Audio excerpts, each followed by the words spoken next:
a passagem, fazendo a passagem,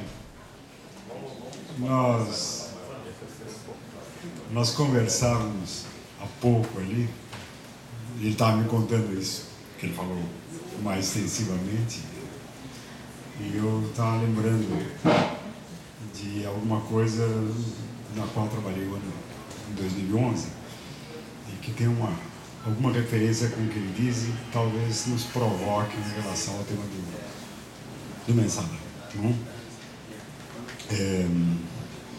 Quando você olha a valorização do trabalho, enfim, do homem que altera a natureza, que cria extensões para a sua mão, que faz um martelo, enfim, do ponto de vista antropológico do ser humano, você olha para a antiguidade, não? Você vê dois tipos de comportamento, vamos dizer assim, que são marcantes na antiguidade. Um ficou conhecido e bem valorado lá na antiguidade com o nome latino de ócio, não? E de outro lado você tinha o nec ócio, que deu a palavra negócio, não? Como a gente sabe. No correr do tempo o ócio foi perdendo espaço e o nec ócio criou espaço. E no mundo capitalista, então, tudo vira negócio, não ócio. O ócio é uma coisa depreciativa. O que está acontecendo no mundo de hoje é uma coisa curiosa. Por conta dessa nova tecnologia, de repente o ócio começa a ocupar espaço de novo. E o nec se mistura com o negócio. Se mistura com o negócio, mas adquire um espaço novo. E aí é importante a gente perceber essa questão pela raiz grega e não pela raiz latina. A raiz latina é essa, ócio, ócio, negócio. A raiz grega, para as mesmas palavras, ócio em grego é skole, escola. Nec ócio é askole, é a não escola. O que nos faz pensar que o ócio é alguma coisa que você joga para fora, enfim, de graça. Mas esse é o sentido de escola. Na escola você não faz negócio. Você vive esse ócio de uma forma curiosa. E o que está acontecendo no mundo de hoje é que nós estamos voltando para uma escola. Só que é uma escola estranha, porque ela é criada por essa tecnologia nova,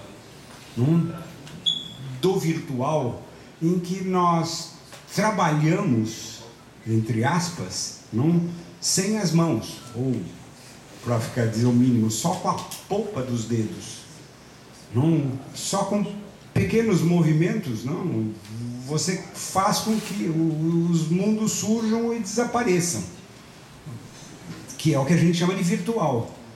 E isso é uma atividade ociosa. No velho sentido disso é escola. Esse mundo é um mundo, não é o ócio antigo, mas é um novo ócio. Voltando para o mensalão, o que a gente está percebendo é que esse julgamento entrou nessa escola nova, em que as pessoas acessam. Você acessa o mensalão. A televisão contribui para isso, mas ela cria espaços virtuais para você acessar isso. E isso vira um jogo. E aqui a gente chama atenção para o aspecto lúdico de tudo isso. Porque o ócio, no sentido de escola, é ludo. É um homem que brinca, que joga. E esse homem é que está sendo, esse ser humano é que está sendo o espectador do mensalão. A pergunta é até que ponto a recepção do mensalão, talvez invisível porque ele é virtual, a recepção do mensalão se dá nesse ócio, em que se a gente olhar do ponto de vista do negócio, é uma coisa até não séria. Porque afinal o ócio não é sério. Mas se você olhar diante dessa nova realidade é um fato novo. Esse consumo ocioso do mensalão por uma infinidade de gente que a gente não sabe bem como é que está recebendo. Nós falamos aqui de motorista de táxi, mas há outros que receberam de outras formas e que brincam com isso também. Esse mundo de ócio é o mundo que está na nossa frente. Não é um mundo de negócio. Ainda que exista muita gente aproveitando isso para fazer negócio com isso. Mas isso está acontecendo, isso está diante de nós. E isso provavelmente daqui, sei lá, 10 anos, 20 anos, 30 anos, vai mudar o nosso modo de comportar-se. Bom, isso é um pouco de filosofia demais, mas enfim, eu passo a palavra a você. Bom, eu queria dizer que é um prazer estar aqui. Enfim, depois dessas duas últimas falas, eu estou meio... Confesso que eu estou meio assim... Não me responsabilizo pelo que eu vou dizer aqui, porque eu estou meio... Mexeu, assim, minha cabeça está... Mas, enfim, o Tiago falou da questão da teatralização e tocou na coisa do social, né? Como é que, socialmente, esse tipo de evento, como o mensalão, acaba mexendo e fazendo com que as pessoas se mobilizem de uma maneira que parece que aquilo funciona como um catalisador, né? Não é um fenômeno brasileiro, claro, isso aí é um fenômeno social que existe em qualquer lugar e que qualquer evento extraordinário do ponto de vista social acaba suscitando esse tipo de coisa. A gente não pode esquecer que foi o movimento em Londres em função da morte da Lady Di, que foi uma coisa surpreendente.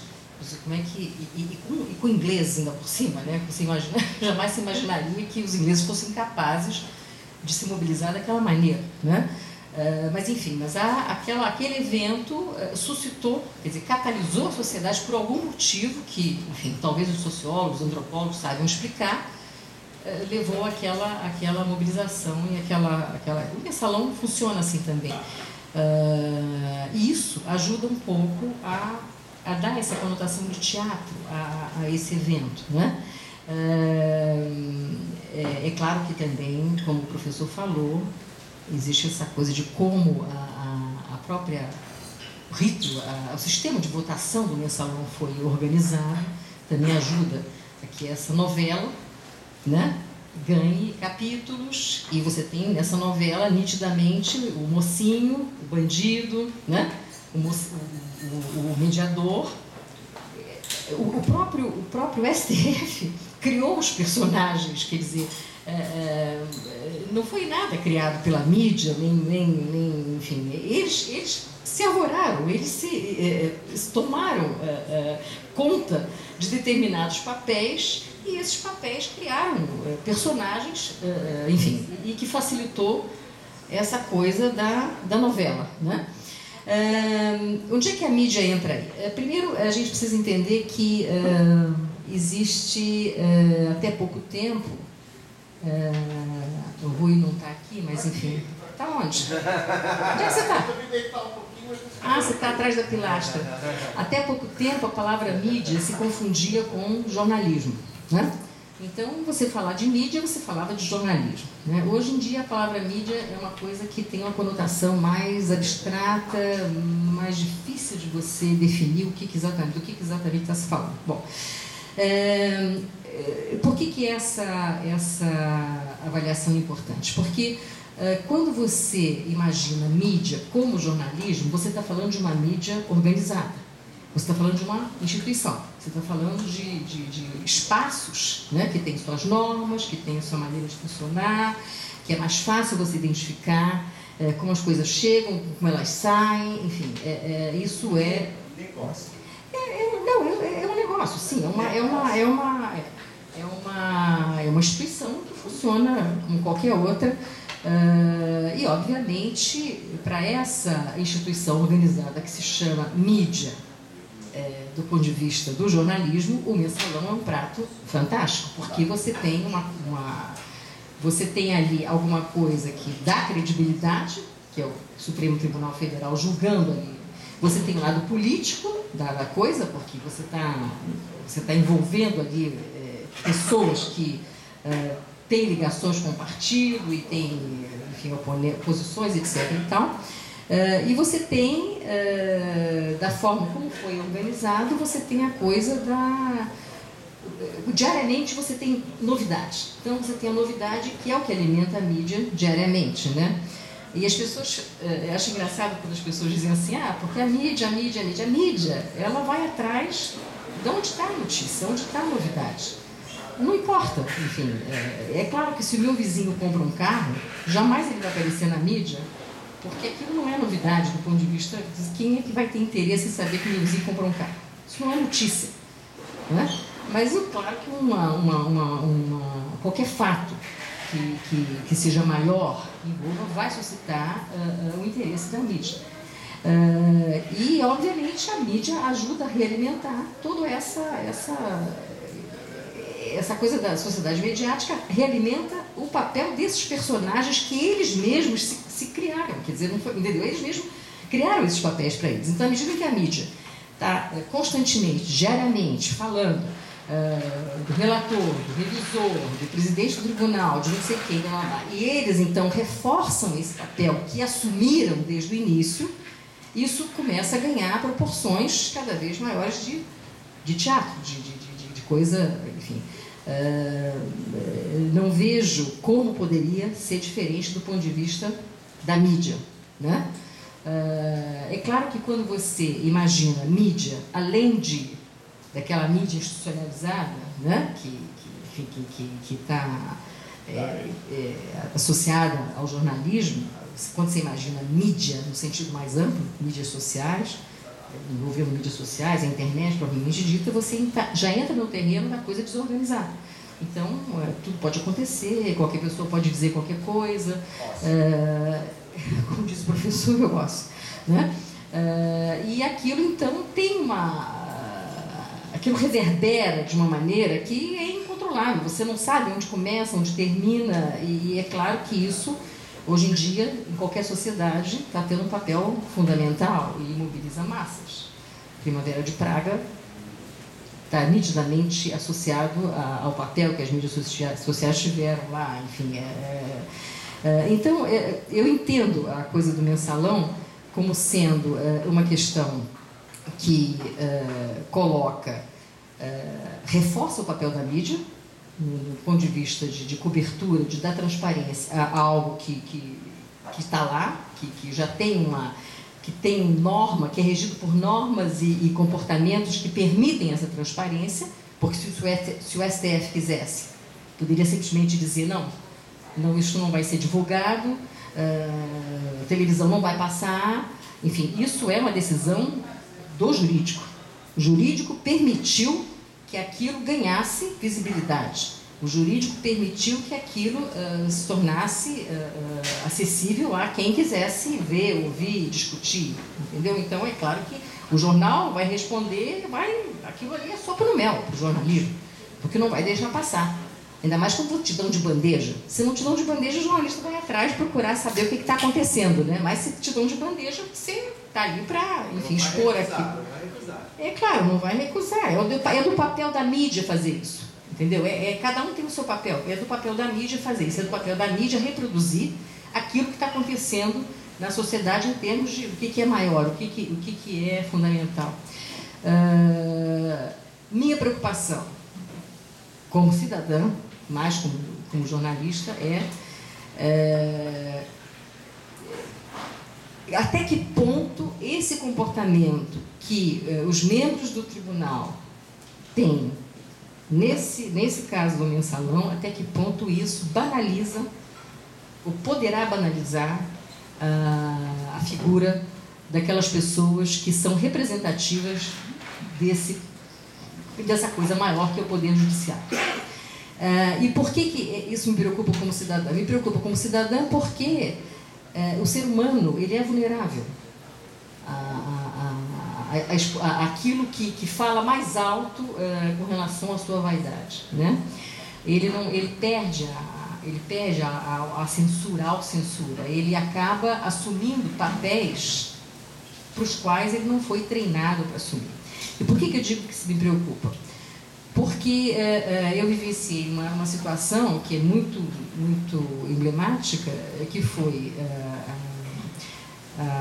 o que aconteceu com o ministro Recupero na época do Plano Real, que era uma pessoa que estava, um diplomata de carreira, acostumado a lidar com organismos internacionais, a falar com outros diplomatas, enfim, um homem de gabinete, né? E que, de repente, se viu ministro da Fazenda numa época em que um plano estava sendo colocado no ar, em que você tinha um popular muito forte, e ele simplesmente se perdeu do ponto de vista do controle que ele deveria ter sobre os seus atos, o seu comportamento. Ora, um homem de gabinete que sai na rua e as pessoas começam a tocar nele e a dizer: nossa, ainda bem que o senhor existe, o senhor vai resolver o meu problema, o país está nas suas mãos. E eu digo isso com muita tranquilidade porque o próprio Recupero reconhece. Ele diz que caiu em tentação, porque ele é um homem muito católico, inclusive. Ele diz que caiu em tentação, mas exatamente ele perdeu o chão, ele se viu diante de algo novo, que ele não soube controlar, não estava preparado para isso, porque os políticos estão preparados para isso. Mas eu não sei se os membros do STF estão preparados para isso, estão preparados para esse papel que, na minha opinião, eles mesmos assumiram e que e que se realimenta com o papel da mídia, enfim. Isso me preocupa com o cidadão. Eu não sei o que poderá surgir a partir daí em termos da banalização daquilo que é a coisa do ritual, do rito, enfim, que... então é isso que eu tinha a dizer, enfim, não...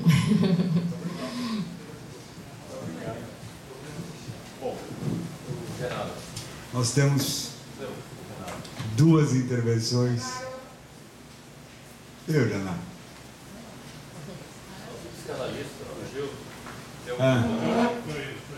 Tá aí? Um minutinho. Um minutinho? Tá bom. Fazendo entrada teatral. Ele espiou ali. Bom, se a gente quiser saber uma repercussão curiosa, não? Olha para minha mulher, olha como é que ela está.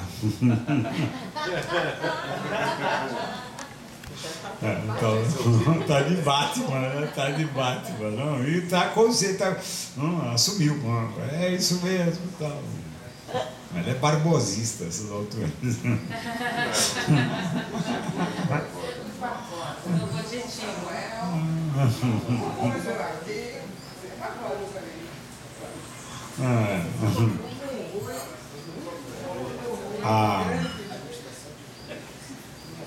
Bom, a gente vai ter agora a visão do psicanalista, não? E depois nós vamos concluir com a visão do jurista, tá? A sua. Não? Porque afinal nós damos uma grande volta para chegar de novo nessa questão, no mérito, para usar o nosso jargão. Não?